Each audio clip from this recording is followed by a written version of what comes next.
It is always game day in Cleveland. He is Daryl Ryder. I am Andy Baskin. Thanks for being on board.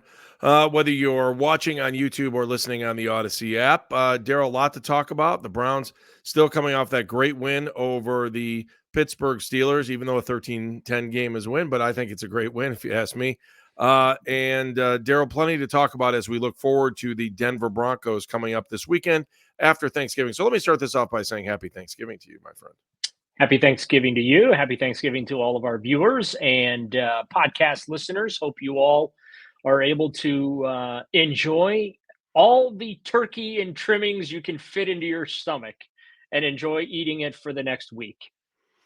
Daryl, I want to play a little game towards the end of the show, and we probably should have talked about this before we got on the podcast, but a couple things that we're thankful for when it comes to the Browns. We'll do it a little bit later in the podcast. So, all right, let's start about news that's going on, and the Broncos will be without one of their players coming up in this game. Yeah, pretty significant loss for them, and he is a repeat offender. And as we record this podcast, the news just came down right before we were recording it. But Derek Brooks, the hearing officer, jointly appointed by the NFL and NFLPA, upheld a 4-game suspension for Broncos safety Kareem Jackson. Jackson this is the second time this season he's been suspended for violating player safety rules, basically using his helmet as a spear. He drilled Josh Dobbs pretty hard Sunday night of the Vikings, and there was no flag on the play, but the league reviews everything anyway. And obviously, that particular hit was making its rounds on social media, so it got extra scrutiny and extra attention. But he was suspended earlier this year, Andy, for the same exact thing, 4 games. The hearing officer reduced it to 2, but he's a repeat offender now, and they found just cause for the suspension. So they just said, no, you clearly didn't learn your lesson. So now you will serve all 4 games of it without pay. The reason why we mention that, Browns are at the Broncos on Sunday, and Jackson will not be on the field. And that's a pretty significant loss for that Denver defense. So I guess the question, somebody asked me this question today too. Do you think the Browns offense will open up a little bit more? I mean, they threw the ball more than 40 times, and I'm still asking the question, will the Browns offense open up a little bit more? And I think more means just throwing the ball downfield more. Well, I think it will, but, they went with a very safe game plan. You know what I'm saying? And why wouldn't you do that again? Well, If it works, why break it?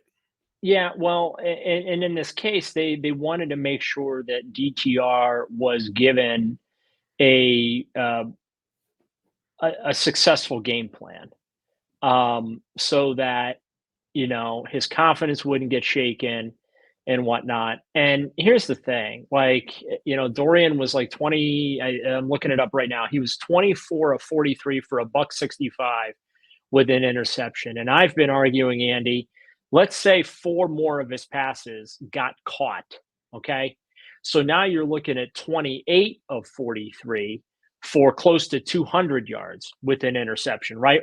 And maybe even a touchdown, because I'm including the David Njoku drop in the end zone, the ball that went off his hands, right? So all of a sudden, Dorian Thompson's numbers look much more impressive than what they ultimately were. So I think DTR played perfectly fine in that game. Yes, he didn't stuff the box score. The numbers were not impressive, but when you just, instead of basing it off of the box score, basing your opinion or your whatever just off of a line in the box score, if you actually watch the game and judged him on his throws, he did a really, really nice job. He can't throw it and catch it too. So his numbers would have been a lot better. I anticipate his numbers are going to be better against the Denver Broncos. And I do feel like that final drive, right, 4 for 4 before they killed the clock. But he was 4 for 4, moved them into field goal range in the blink of an eye. I think he threw for 39 of his yards on that drive, right?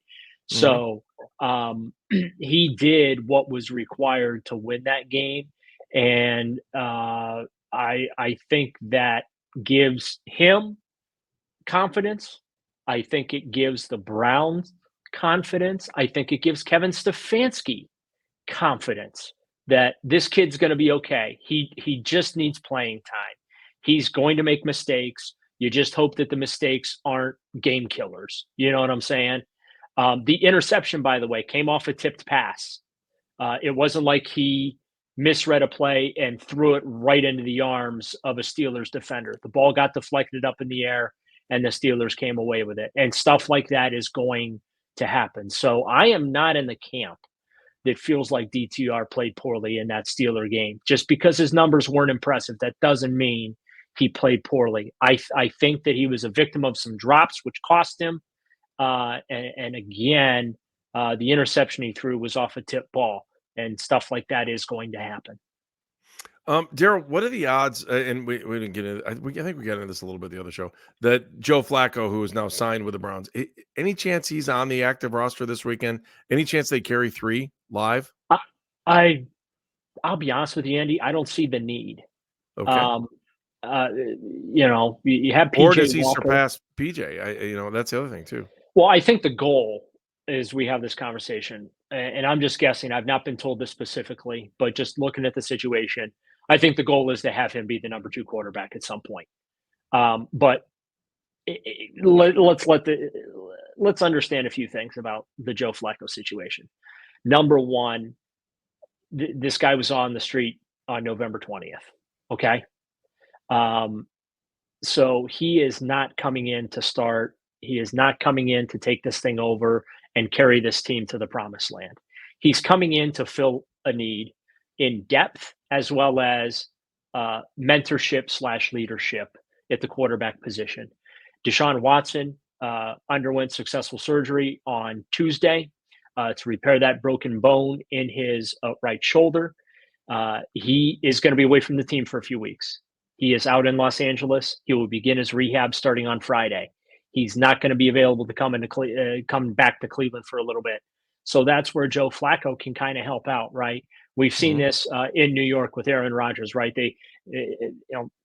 They refused to take the Jets off national TV, and I'm going to apologize to everybody on behalf of the National Football League that we are all stuck having to watch that New York Jets team as much as we do. But you see Aaron Rodgers constantly. He's got the headset on. He's communicating with the quarterback and things like that. Like, I'm anticipating that's going to be the type of role that Joe Flacco is going to have immediately, right? I anticipate he'll be on the West Coast trip to Denver so he can be there to help out. But ultimately, yeah, I can see him being the number 2 quarterback. I'll just say this. If Joe Flacco ends up having to start a football game, right, for the Browns, that means things have gone bad. That means DTR got hurt again, or he's just playing at an unacceptable, untenable level for a team that's trying to nail down a playoff spot. So they're 7-3 right now. They've got some cushion. But my anticipation is that Joe Flacco will not be called upon to start for the Cleveland Browns anytime soon. And there you have it, Daryl laying down the law about Joe Flacco. So I don't know about laying down the law. It's just I think that's just what the situation there's got to be a is. level of expectation though for the fans to wonder, why is Joe Flacco here? Right? I don't think that that's a wrong thing for fans to wonder. And the Browns have a purpose. They know what they. And I'm trying to remember the exact line that Kevin said, that Joe will be helpful for this team or something very similar to that. But Kevin didn't make any commitment to him ever seeing the field, when his press conference after that was said. So, all right, it is always game day in Cleveland. I want to remind you, we were brought to you by Smiley One and Bryant, Northeast Ohio's premier heating and cooling option. Let's come back, Daryl. I want to talk a little bit about some other news of the day, things that are going on, some things about Brown Stadium, a survey you may find very, very interesting. It's always game day in Cleveland.